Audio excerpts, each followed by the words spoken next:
എൻ്റെ ബന്ധിച്ചെടി ഇത്രയൊക്കെ ആയി കേട്ടോ.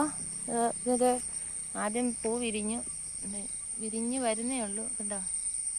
ശരിക്കും വിരിഞ്ഞില്ല, അകത്തുനിന്നൊക്കെ വിരിഞ്ഞ് വരുന്നേ ഉള്ളൂ. പിന്നെ ഇത് കണ്ടോ, ഇങ്ങനെ മുട്ടുകളെല്ലാം വന്നു. ഇത്രയും പടർന്ന് വന്നിട്ടുണ്ട്. നമ്മൾ തലപ്പ് മുറിച്ച് വിട്ടാലേ ഇത്രയും ഇങ്ങനെ നമുക്ക് ഇതേപോലെ വിസ്താരത്തിൽ വരത്തുള്ളൂ. ഇതിന്ന് കുറേ ശിഖരങ്ങൾ ഇനി വരും. ഇതുണ്ടോ, ഇതിനെല്ലാം മുട്ട് വന്നിരിക്കുന്നുണ്ടോ, ഇതുണ്ടോ, ഇങ്ങനെ ഇതെല്ലാം മുട്ട് വന്നു ഇവിടം വരെയായി.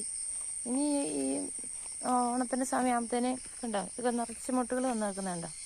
ഇതെല്ലാം ഒരു കളറാണ്, വേറെ ഒരു സൈഡിലാണ് വേറെ കളർ നട്ടിരിക്കുന്നത്. ഇവിടം വരെ എത്തി എൻ്റെ ബന്ധിച്ചെടികൾ കണ്ടോ. നമ്മൾ തലപ്പ് മുറിച്ച് വിട്ടാലേ ഇങ്ങനെ പടർന്ന് വരത്തുള്ളൂ. അല്ലെങ്കിൽ നമ്മൾക്ക് ഒരു എണ്ണം മണ്ടയിലോട്ട് വന്നിട്ട് ശിഖരങ്ങൾ വരും, വരാതിരിക്കത്തില്ല. പക്ഷേ ഇത്രയും കുറ്റിച്ചായിട്ട് നിൽക്കത്തില്ല, ഇച്ചിരി പൊങ്ങിയിട്ടാണ് ശിഖരങ്ങൾ വരത്തുള്ളൂ. കണ്ടോ, ഇതൊക്കെ നിൽക്കുന്നുണ്ടോ, ഇതൊക്കെ ഒരു ചെടിയാണ്. ഇതുണ്ടോ, കണ്ടോ, ഇത്ര ഒരു ചെടിയാണ്. ഞാൻ മുല്ലച്ചെടികളുടെ ഇടയ്ക്കൂടെ വെച്ചിരിക്കുന്നത്.